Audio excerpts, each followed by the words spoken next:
Hello and welcome to the Alcohol Recovery Show, where we discuss practical, actionable steps for anyone who wants to achieve their dream of getting and staying well, happy and free from any form of alcohol dependence. Hello and a warm welcome to the Alcohol Recovery Show. Today we're talking about something that can be both wonderful and surprisingly challenging: staying sober during the summer. Summer is often presented as one long celebration. The adverts show glasses of chilled wine, bottles of beer covered in condensation, and colourful cocktails beside the pool. There are barbecues, weddings, festivals, holidays, and long evenings spent sitting outside. And alcohol is woven into almost every picture of summer relaxation. And if you're sober or simply questioning your relationship with alcohol, it can sometimes feel as though everyone else has received an invitation to the party and you've just been given a list of rules. But a sober summer doesn't have to be a lesser version of summer. It can be brighter, freer, and a lot more memorable. You can experience the season without hangovers, anxiety, regret, or the exhausting effort of trying to control your drinking. So let's look at the fantasy of the perfect summer drink. Let's begin with the image many of us might carry in our minds: the perfect summer drink. Perhaps it's a glass of rosé in the garden, a cold beer at a barbecue, or a cocktail while watching the sun go down. We rarely fantasise about the third or fourth or ninth drink. We don't imagine the restless night, the dry mouth at 3 a.m, or the anxiety waiting for us the next day. We only remember that first sip of that seemingly perfect drink. That's because the fantasy and the reality of drinking are often very different. The fantasy is about relaxation, connection, pleasure, but alcohol doesn't own any of those things. The sunset is still beautiful without the wine. The music can still move you. Food can still taste delicious. You can laugh, dance, celebrate, and connect with other people while completely sober. In fact, sobriety allows you to be fully present for those experiences. And when a craving arrives, it can help to play the tape forward. Don't stop the mental picture after the first attractive drink. Ask yourself, what usually happens next? How will I sleep? How will I feel tomorrow morning? Will this one drink genuinely give me what I'm looking for? Try to remember the whole story, not just that opening scene of the first perfect drink. So why can summer feel particularly challenging? Well, summer can disrupt the routines that support our recovery.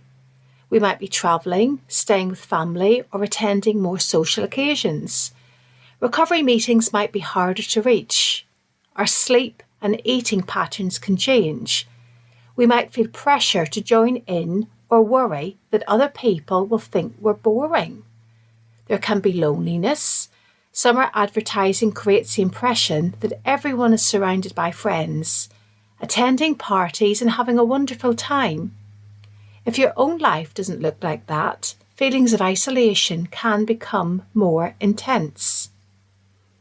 And then there's that dangerous thought. The thought that says, I'm on holiday, surely I deserve a drink. But alcohol is not a reward. It's caused pain, anxiety, or chaos in your life. And returning to alcohol is not treating yourself. It's reopening a door you worked very hard to close. You deserve something better than a drink. You deserve a summer that you don't need to recover from. So if you're going away on holiday, it might help to make a plan before you go. One of the simplest ways to protect your sobriety is to think ahead. If you're simply attending a barbecue, a wedding, or a party, decide what you'll drink before you arrive. Take your own alcohol-free option if necessary. Having a drink in your hand can reduce the number of questions people ask and prevent that awkward moment when someone automatically pours you alcohol. You might choose sparkling water with lime, an alcohol-free beer, tonic water, lemonade, or a mocktail. However, alcohol-free substitutes can be triggering for some people, so choose something that feels safe for you. Plan how you'll respond if someone offers you alcohol. You don't owe anyone a life story. A simple, "No thanks, I'm not drinking," is enough. You could also say, "I feel better without it," or "I'm driving," or "I'm taking a break from alcohol," or simply, "I'm happy with this, thanks." You don't have to persuade everyone that sobriety is a good idea. Your decision is not a topic for public debate.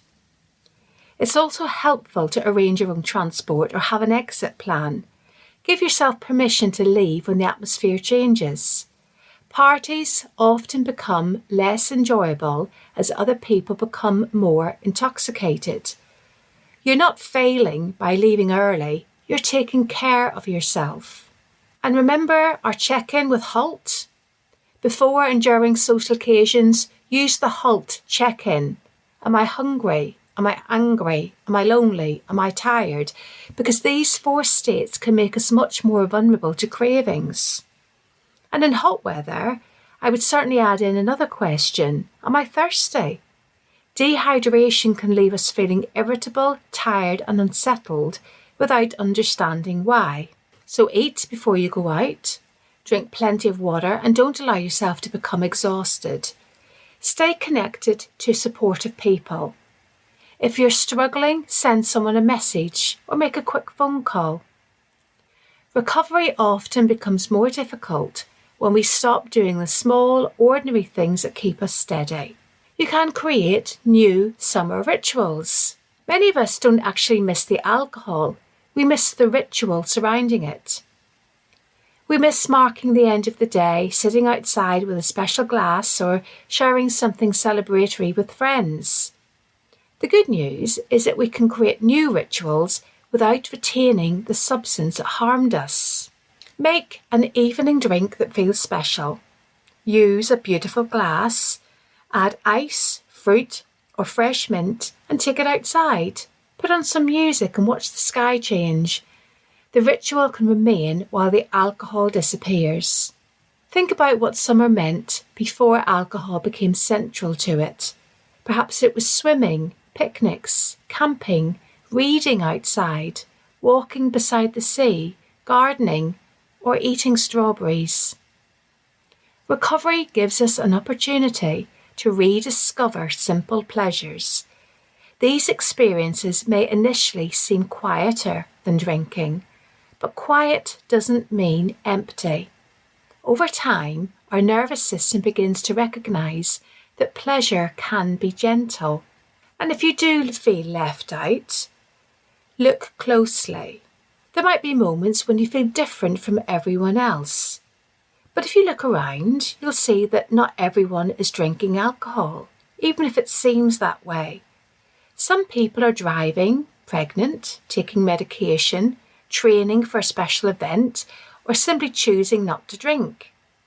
Alcohol has become so culturally visible that we sometimes overestimate how important it is to other people. And if someone is uncomfortable with your sobriety, that discomfort belongs to them.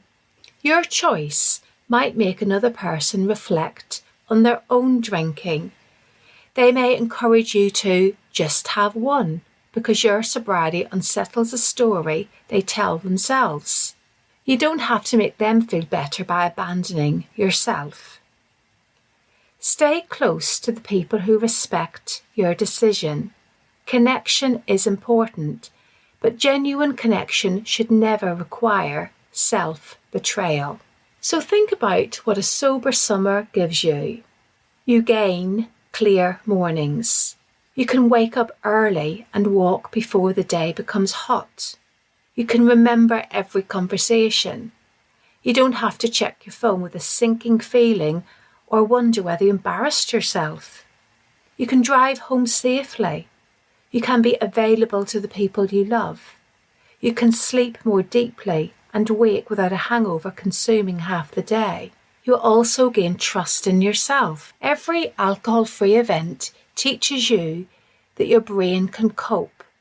The first sober wedding, holiday or barbecue might feel uncomfortable, but each experience creates evidence.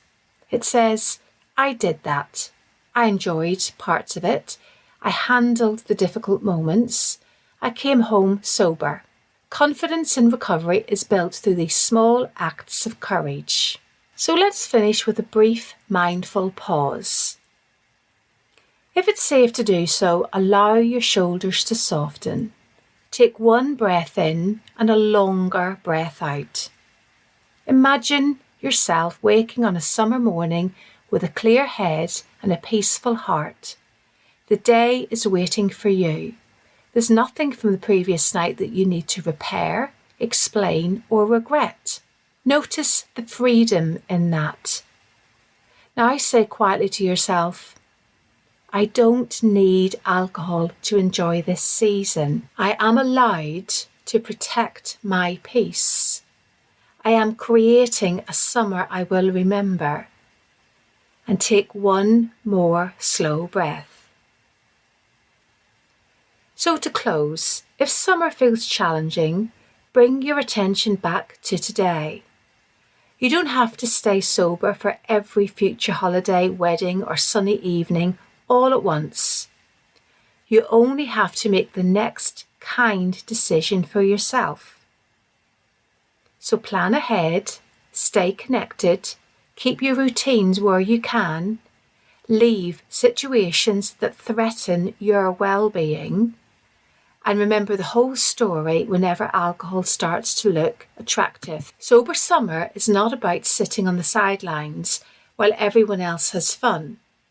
It's about being present for your own life. It's the freedom to enjoy the sunshine, the sea, the music, the laughter, and those long, light evenings, and to wake up the next day remembering all of it. So thank you for listening to the Alcohol Recovery Show. If this episode helped you, please share it with someone who might need a little encouragement this summer. And until next time, take good care of yourself and enjoy your sober summer.